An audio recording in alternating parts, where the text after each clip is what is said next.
Hello मेरे प्यारे tenth वाले बच्चों। तो आप लोग कैसे हो? मैं आशा करता हूँ कि आप लोग अच्छे होंगे और आप लोगों की पढ़ाई शानदार चल रही होगी। तो हम लोग आज ऑब्जेक्टिव टाइप क्वेश्चन सीरीज में चैप्टर 5 समांतर श्रेणी में महत्वपूर्ण प्रश्नों को देखेंगे, जो कि बोर्ड के एग्जाम के दृष्टिकोण से काफ़ी महत्वपूर्ण रहेगा। इससे पहले अभी तक हम लोगों ने चैप्टर 1, 2, 3, 4 तक देख चुके हैं। तो आज चलिए हम लोग चैप्टर 5 में समांतर श्रेणी से देखेंगे। अगर आप लोग अभी तक हमारे चैनल सीकेबी मैथ क्लासेस को सब्सक्राइब नहीं किए हैं तो सब्सक्राइब कर लीजिए, ताकि आप लोगों तक वीडियो क्लासेस आसानी से पहुंच सके। तो चलिए हम लोग यहाँ पे प्रश्न नंबर 1 देखते हैं। यहाँ पे प्रश्न नंबर 1 बता रहा है AP 2 डैश 20 29 डॉट डॉट लुप्त पद यहाँ पे ज्ञात करना है। मतलब इस पद पे यहाँ पे क्या आएगा हम लोग को ज्ञात करना है। तो चलिए यहाँ पे प्रथम पद, ठीक है, यहाँ पे प्रथम पद a बराबर दिया है 2, ठीक है, A2 बराबर हम लोग को निकालना है।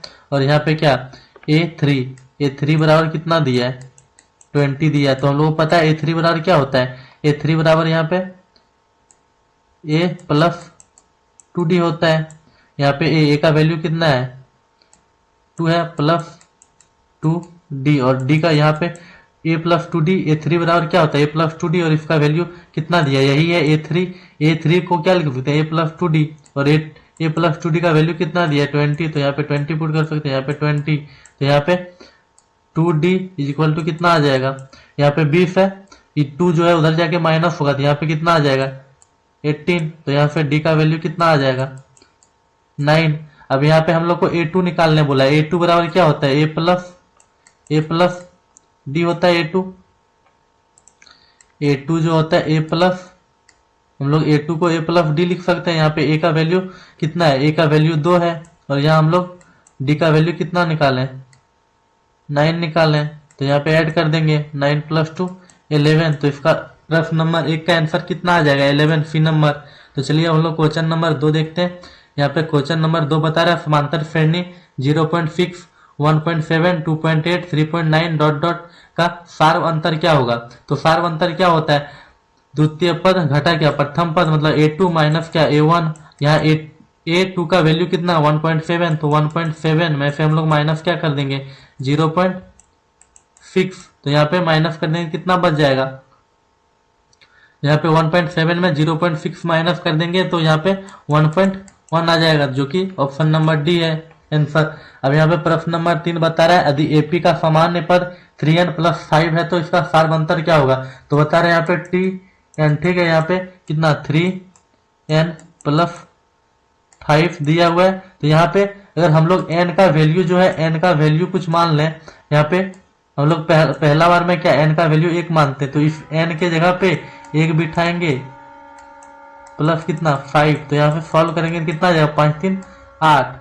और यहाँ पे अगर फिर से हम लोग इसी को देखेंगे, अगर इस n की जगह इस पर कितना 2 बिठाएंगे तो 3 इंटू n की जगह कितना 2 लिया, तो 2 इज इक्वल यहाँ पे फिर क्या प्लस 5। तो यहाँ पे कितना आ जाएगा 3 दूनी 6 6 और 5 कितना 11। तो यहाँ पे AP का 2 पद हम लोग मान लिए, एक पहला पद 8 निकल गया, दूसरा पद कितना 11 निकल गया। अब सार्वंतर हम लोग को यहाँ पे सार्वंतर ही निकालने बोला है सार्वंतर। तो पहला पद यहाँ पे A है, मतलब A1 है, और ये A2 है। तो सार्वंतर क्या होता है A1 माइनस A2 होता है। तो यहाँ पे क्या A2 माइनस A1 होता है, यहाँ पे क्या A2 माइनस A1 होता है। सार्वंतर A2 माइनस A1, यहाँ पे A2 का वैल्यू कितना है 11, तो 11 माइनस कितना यहाँ पे 8, तो यहाँ पे कितना 8, तो कितना आ जाएगा वैल्यू 3। तो यहाँ पे कितना आ गया इसका आंसर 3। तो चलिए हम लोग क्वेश्चन नंबर यहाँ पे कितना 4 देखते हैं। बोल रहा है यहाँ पे 1 4 7 10 डॉट डॉट क्या 18वें पद का मान क्या होगा। 18वां पद मतलब क्या ये 18 निकालने बोल रहा है। ये 18 को हम लोग क्या लिख सकते हैं A प्लस 17D लिख सकते हैं। A का वैल्यू कितना है यहाँ पे 1 है, तो 1 पुट कर देते हैं प्लस 17 इंटू D का वैल्यू क्या हो जाएगा A2 माइनस A1। तो A2 का वैल्यू कितना है 4, 4 में से 1 घटाएंगे तो कितना यहाँ पे मल्टीप्लाई 3, तो कितना हो जाएगा 17 3 51 51 और 1 कितना हो जाएगा यहाँ पे 52। तो इसका आंसर आ जाएगा 52 डी नंबर। चलिए अब क्वेश्चन नंबर हम लोग यहाँ पे 5 देखते हैं। समांतर श्रेणी का सार्वंतर कितना होता है, मतलब कितना हो सकता है। यहाँ पे पूछ रहा है धनात्मक ऋणात्मक शून्य इनमें से सभी। बोला कि क्वेश्चन नंबर 5 जो है यहाँ पे बता रहा है समांतर श्रेणी का फार अंतर क्या क्या आ सकता है, एक धनात्मक संख्या, एक ऋणात्मक संख्या, एक शून्य। क्या इसमें से सभी आ सकता है, कभी तो शून्य भी आ सकता है। ठीक है, यहाँ पे एक ऋणात्मक संख्या भी आ सकता है और क्या यहाँ पे धनात्मक संख्या भी आ सकता है कोई। यहाँ तो धनात्मक संख्या आ ही रहा है, तो इसमें से इसका आंसर क्या हो जाएगा 5 का डी नंबर, इनमें से सभी। अब चलिए हम लोग क्वेश्चन नंबर 6 देखते हैं। एपी का 9, यहाँ पे एपी दिया हुआ है क्या 9 12 15 18 डॉट डॉट एन में एनवा पद क्या है, यहाँ पे पूछ रहा है एपी का जो ई है एपी इसका एनवा पद क्या होगा। तो हम लोग को पता है एनवा पद निकालने का फॉर्मूला क्या होता है, ए एन बराबर क्या a plus n minus 1 into d formula होता है यहाँ पे, इंटू में क्या आ जाएगा डी डी। तो यहाँ पे ए का वैल्यू कितना दिया 9, तो यहाँ पे क्या ए की जगह 9 पुट कर देते हैं। एन वहां पर निकालना बोल रहा है तो हम लोग एन ही रहने देते हैं, -1 इंटू डी। डी का वैल्यू कितना दिया A2 माइनस A1, A2 का 12 माइनस कितना 9, तो कितना आ जाएगा 3। तो हम लोग यहाँ पे मल्टीप्लाई करेंगे, कितना आ जाएगा 9 plus 3 into N, 3n minus कितना 3 कम 3, तो यहाँ पे कितना हो जाएगा 3n और 9 में से -3 करेंगे कितना बचेगा 6। तो यहाँ पे क्या आ गया 3n प्लस 6, 3n प्लस 6 कितना सी नंबर आंसर हो जाएगा इसका। चलिए क्वेश्चन नंबर हम लोग 7 की तरफ बढ़ते हैं।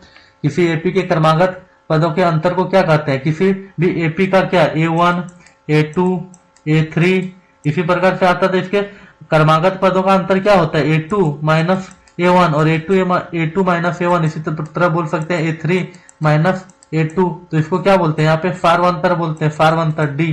तो इसका आंसर क्या हो जाएगा ए नंबर। अब चलिए क्वेश्चन नंबर 8 की तरफ बढ़ते हैं। किसी एपी के एनवें पद को व्यक्त करते हैं, किसी एपी के एनवें पद को व्यक्त करने के लिए फॉर्मूला क्या आता है, ए एन बराबर क्या a plus n minus 1 into d. तो यहाँ पे बोल रहा है एनवा पद को किससे करते हैं डिनोट ए एन, तो ए एन हो जाएगा बी नंबर ऑप्शन आंसर। चलिए क्वेश्चन नंबर 9 देखते हैं। किसी एपी का प्रथम पद 4 फार्वांतर -3 है तो 9वां पद होगा। यहाँ पे बोला प्रथम पद मतलब क्या ए बराबर कितना दिया है 4 दिया है, फार्वांतर डी, डी बराबर कितना दिया है -3 दिया है, तो यहाँ पे हम लोग को 9वां पद बोल रहा है। 9वां पद मतलब क्या a plus 8d, A plus 8d। यहाँ पे ए की जगह कितना है 4 पुट करेंगे, यहाँ पे 8 इंटू कितना डी की जगह -3, तो कितना हो जाएगा 4 माइनस 8 दिया 24, तो कितना हो जाएगा इसका आंसर 20 -20, सी नंबर इसका आंसर हो जाएगा। अब चलिए हम लोग क्वेश्चन नंबर यहाँ पे 10 देखते हैं। किसी एपी का प्रथम पद ए तथा फार्वांतर डी है तो एनवा पद क्या होगा। एनवा पद यहाँ पे क्या होता है, फार्मूला ही पूछ रहा है डायरेक्टली, तो फार्मूला क्या होता है हम लोग अभी देखें, a plus n minus 1 into d. यहाँ पे ए एन बराबर क्या a plus n minus 1 into d, तो यहाँ पे फार्मूला पूछ रहा है तो इसका आंसर कितना हो जाएगा a number, a plus n minus 1 into d.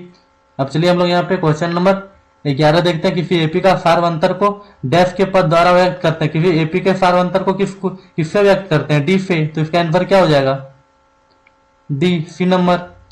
अब चलिए हम लोग क्वेश्चन नंबर 12 देखते हैं। अधिक एपी का प्रथम पद ए तथा फार्वांतर डी है तो एन पदों का योगफल एफ एन बराबर फॉर्मूला क्या होता है, एफ एन बराबर क्या एन बट्टे 2a into 2a plus n minus 1 into d क्या होता है एन पदों का योगफल। तो यहाँ पे एफ ऑप्शन कौन सा दिख रहा है, एन बट्टे 2 into 2a plus n minus 1 into d. यहाँ पे डी नंबर ऑप्शन दिख